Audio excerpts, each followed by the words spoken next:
జై శ్రీరామ్. ఈరోజు నేను పెళ్ళైనప్పుడు సెకండ్ టైం పెట్టిన మట్టెలు కాకుండా ఈరోజు మళ్ళీ కొత్త మట్టెలు చేయించుకోవడం జరిగింది.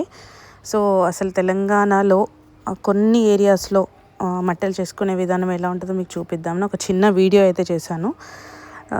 పొద్దున్నే లేచి నేను ఉదయాన్నే లేచి తలస్నానం చేసి ఇలా కాళ్ళకి పూజ చేసుకున్న తర్వాత కాళ్ళకి ఎల్లో థ్రెడ్స్ పసుపు పూసిన దారాలు కట్టుకొని మెట్టెలు తీసి ఇంకా ఆ మెట్టెలు తీసుకెళ్ళి ఆ మెట్టెలు వర్క్ చేసేట ఆయనకి ఇచ్చి నాకు మళ్ళీ నా మెట్టెలే కరగదీసి నీట్గా మంచి ఇంకో డిజైన్ చేయమని చెప్పాను.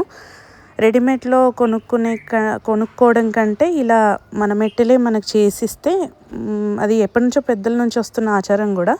కాకపోతే దానికి మళ్ళీ కొంచెం ఒక రవ్వంతైనా వెండి కలుపుకొని చేయించుకోవాలి అని పెద్దలు అంటూ ఉంటారు. సో నేనైతే ఇలా నా మెట్టెలు తీశాను, పసుపు పూసిన దారాలు కట్టుకొని ఇదిగో అక్కడ చేసేటానికైతే ఇచ్చాను మెట్టెలు. ఆయన అవి కరగదీసి దానికి ఒక 2 గుర్జలంతా వెండి కలిపి ఇలా మళ్ళీ నాకు కొత్త మెట్టెలు చేశారు ఒక 5 వరుసలతోని. ఇది మా దగ్గర మెట్టెలు చేయించుకునే విధానము. చూడండి, నా మెట్టెలు ఇవి కొత్త మెట్టెలు 5 వరుసలు చేసి ఇచ్చారు. మరీ సన్నగా ఎందుకని ఇలా నేను ఆ మెట్టెలు అక్కడే పెట్టుకున్న తర్వాత ఆయన మంచిగా లూజ్ ఉన్నా కూడా మొత్తం టైట్గా అడ్జస్ట్ చేశాడు. పెట్టుకున్న తర్వాత మళ్ళీ ఎల్లో థ్రెడ్స్ నేను తీయడం జరిగింది.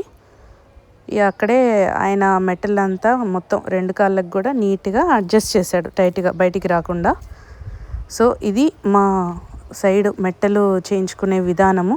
పొద్దున్నుంచి ఉపవాసం ఉండి కొత్త మెట్టెలు పెట్టుకునే వరకు కూడా అన్నం అయితే తినకుండా ఉండాలి. చూడండి నా కొత్త మెట్టెలు ఎలా ఉన్నాయి. ఇది మా పద్ధతి అండి.